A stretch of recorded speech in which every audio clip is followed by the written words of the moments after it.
Good Morning Business, French Tech. Alors il est 6h44 et je vous préviens, on est complètement fasciné par cette French Tech, cette agritech représentée par Jean-François Deschamps, président et cofondateur d'Elicit Plant. Bonjour. Bonjour. Bonjour. Ah oui, alors on a commencé à vous poser des questions pendant la pub, ce qu'il ne faut jamais faire. Donc on va recommencer. D'abord, en gros, là vous levez 16 millions d'euros parce que voilà, les investisseurs sont assez convaincus par, j'imagine, votre technologie. Alors est-ce que c'est une technologie qui leurre les plantes et qui leur fait croire qu'il y a de l'eau et donc elles en consomment moins parce qu'elles ont moins peur d'en manquer? Expliquez-nous exactement ce que vous faites. Donc, leurrer, le terme est franchement exagéré, puisque, au contraire, on utilise un phénomène naturel de la plante qui est son adaptation au milieu. Ouais. C'est-à-dire la plante, quand elle va, dans ses racines, percevoir le manque d'eau, elle va commencer à moins consommer d'eau et donc à moins transpirer. Pour économiser en fait. Pour économiser l'eau. Et nous, on utilise ce phénomène-là, naturel, qui est un phénomène naturel, on le stimule naturellement. C'est-à-dire que vous pulvérisez quelque chose? Voilà, on pulvérise en début de récolte des phytostérols, qui sont des molécules naturelles qui font partie prenante des plantes, et que nous avons formulé dans un produit, je pourrais revenir après sur cet élément-là, qui déclenche ce phénomène naturel et qui va durer toute la saison. Donc c'est un phénomène incroyable parce qu'il est également préventif. Et donc la plante va moins boire d'eau?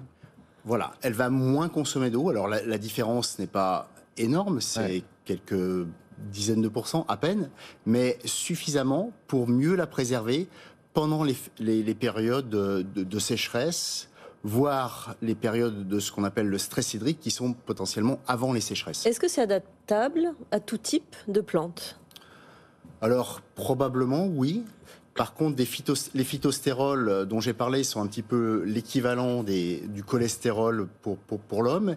L'homme n'a que 1 ou 2 cholestérols, ça veut dire qu'on en compte, mais les phytostérols, il y en a beaucoup plus. Et donc, d'une plante à une autre, il va falloir ajuster la balance des phytostérols pour pouvoir déclencher ce comportement. C'est absolument fascinant. Vous êtes une entreprise qui opérait depuis la Charente, mais aussi Sao Paulo au Brésil. Vous avez aussi des partenaires américains. Et vous nous disiez, pendant la publicité, c'est pour ça qu'on était absolument captivés, qu'au fond, vous aidiez les plantes à comprendre le réchauffement climatique et que les plantes n'avaient pas pu s'adapter aussi vite que nécessaire au changement climatique. C'est bien ça ? Oui, c'est ça. Alors, nous, on travaille essentiellement sur des grandes cultures, donc des plantes annuelles qui sont plantées toutes les ans. Donc, l'adaptation est faite par les semenciers. Alors, bien sûr, les semenciers ont cherché à optimiser les semences pour qu'elles résistent mieux au stress hydrique. Mais aujourd'hui, les solutions existantes offertes par les semenciers ne sont pas suffisantes. Et nous, d'ailleurs, la plupart des essais que nous faisons sont sur des semences optimisées pour l'eau, déjà, pour la gestion de l'eau. Et grâce à ça, on arrive à augmenter, alors ça va dépendre des années, bien sûr, des sols, des conditions pédoclimatiques, mais les rendements de façon conséquente. C'est fascinant. Comment est-ce qu'on arrive à augmenter le rendement alors qu'on explique à la plante qu'il faut moins boire d'eau ?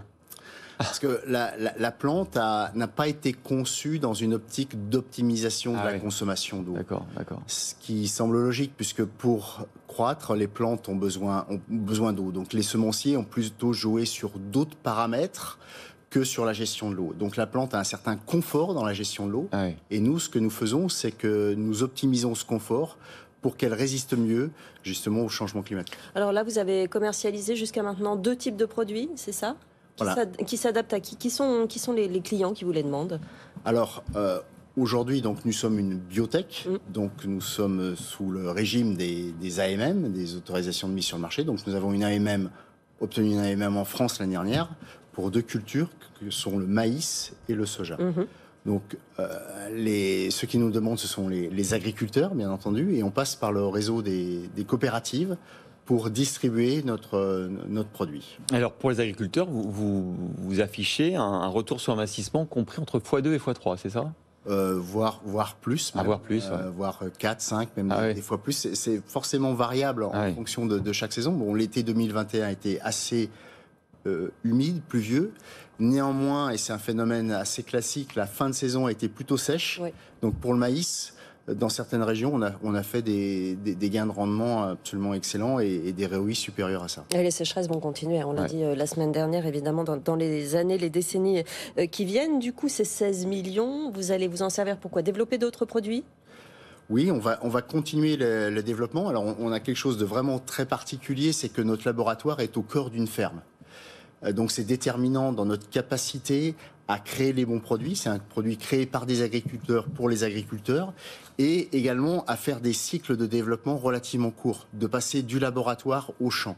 La problématique dans les agribiotech, c'est de développer un produit en laboratoire et ensuite de passer au champ parce qu'il y a des grosses différences. Donc, on va développer des nouveaux produits, des nouvelles espèces et potentiellement dans le futur de nouveaux stress. Moi j'ai une question de curieux, là, Jean-François Deschamps. Comment vous avez eu l'idée d'aller titiller la plante et de changer un peu son comportement en termes d'hydratation? Ça vous est venu d'où cette idée? Alors déjà ce n'est pas moi qui l'ai eu, c'est un de mes associés.